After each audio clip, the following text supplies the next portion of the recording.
През второто време домакините трябваше да неутрализират пасива си от първия матч, загубиха за 1-2 от ЦСК, а пък двете нули устойваха футболистите на Димитър Пенев напълно, за да ги класират за финала в турнира за Купата на България. Всичко беше спокойно първите 5-6 минути, независимо, че по стар навик нашите футболисти успяват да си изкарват картони за щяло и за нещяло. Никой не предполагаше, че след 50-та, 55-та минута ще има екшен и то на тема картони, на тема червени картони, изгонване на състезатели, но всичко по реда си. В началото на второто полувреме Анджело Кючуков, седми номер от домакините, си изпроси жълт картон. Сега при тази ситуация имаше съмнение за игра с ръка на Далберт Зафиров от ЦСК, но не би. Най-настойчив с питания към рефера Димитър Димитров беше именно Кючуков. Виждате втори жълт картон и автоматично червен. Така миньор трябва да доиграва матча с човек по-малко. Виждате какво става обаче.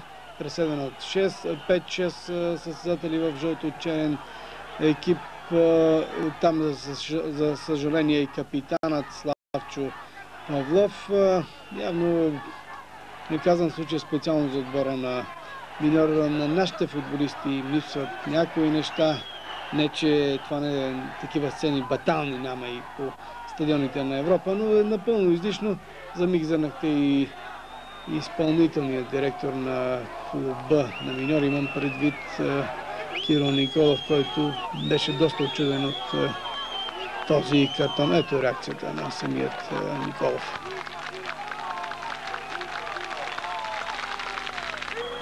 Така миньор продължи с човек по-малко. Това като че ли попрости действията на домакините, стана по-интересно. Сега едно препречване. Също нападател на миньор, жълт картон в случая за Емил Кременев, пък на земята е Велизар Димитров, това е младежкият национал. Но стандартно положение, място идеално за отбелязване на гол. За топката капитанът Славчо Павлов. Нашите познати разправи за стената, естествено те няма да е на 9 метра и 15 сантиметра. Продължавам да ви припомня пак, уважаеми зрители, че миньор играе с човек по-малко, но по-добра пък стана играта на домакините. Вижте хубав удар, който облиза десни напречен стълб на вратата на Тошко Кючуков от ЦСК.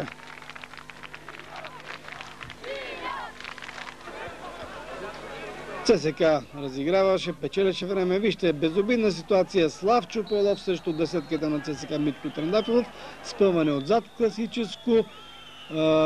Втори жълт картон за капитана на домакините. Естествено, Димитър Димитров показа и червен. Така, в 68-та минута домакините останаха с двама футболисти по-малко на терена. Капитана Славчо Павлов в случая трябва да се сърди на себе си. Безобидна ситуация в централната зона. Митко Трендафилов с гръб към вратата на миньор и червен картон. Ето го самият Славчо Павлов.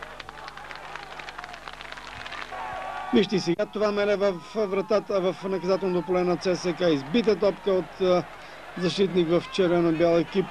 Домакините с двама души по-малко. Ето сега нов картон и то класически червен. Ето не закъсня реакцията на Димитър Димитров. Това е пък реакцията на резервната скамейка на миньор.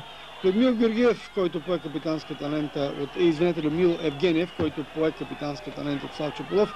Отзад класическа секира, казано на футболния ни език, и червен картон. Така, домакините трябваше да доиграват около 17-18 минути с 3 души по-малко. Това е 3 души по-малко, уважаеми зрители. Резултатът е 0-0 и естествено сами ще се убедите.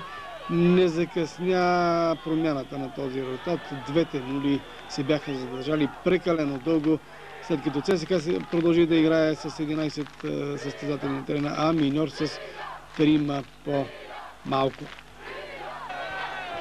Така миньор остана с 3 футболисти по-малко. Вижте този пас на Митко Трендафилов към Валио Станчев.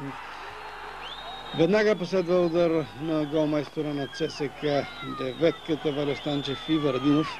трябваше воля или неволя да вади топката от вратата зад себе си. Минутата е 68, а пък радостта на футболистите на ЦСКА е неописуема. Това е положението 1-0. Сега един спринт на Румен Христов, който преодоля бранител на Миньор, последва центриране. Топката влезе през второто по време Бербатов. Рикошет и той успя да я промуши под плонжа на вратарят Варадинов. А пък за тази си постъпка младия футболист на ЦСКА няма как, трябваше да види и жълтия цвят на картона. Такива са правилата на футболната ни централа. ЦСКА продължи с натиска. 76-та минута. Стилян Петров, двоен пас с Бербатов. Младият национал пое топката. Центрира ниско по земята. Най-близко до нея Валио Станчев и втори гол за деветката на червените. Така резултатът стана 3-0. Закономерен резултат, но да кажа за кой ли път, че Миньор играе с 3 футболисти по-малко, след като за различни прегрешения бяха изгонени Евгениев с номер 2, Анджело Кичуков, който видя 2 пъти жълтия цвят на картона и след това червен, естествено, и капитанът Славчо Павлов. Чест прави на миньорците, че все пак намериха сили да отвърнат на удара. Този удар с глава на деветката Гошо Георгиев се оказа неотразим за вратаря Кичуков на ЦСКА. Така, домакините намалиха на 1-3. Всичко това в 84-та минута. Нищо чудно, Гошо Георгиев, ето го в центъра с топката, от следващия сезон да облече екипа на някои от столичните отбори. Така ЦСКА вече се почувства полуфиналист. Краси Чомаков пое тази топка от Стилян Петров. Сега ще даде на Румен Христов и на опразнената врата, като за тренировка седмицата на ЦСКА направи 4-1. Трудно ми е да кажа каква е победата за ЦСКА, но все пак футболистите на Димитър Пенев. Сега влиза смяна младият Манчев. Трудно ми е да кажа каква е победата на ЦСКА, все пак си е победа. Червените ще срещнат на полуфинал с жреби, естествено. Или се стават Локомотив София, или Литекс, или Левски Кюстендил. Остана огорчението от този матч за футболистите на Миньор, но те трябва да се научат, че футболът има едно нещо, което се казва фейрплей. Честна игра, че реферите санкционират за най-малките влизания, да не говоря отзад.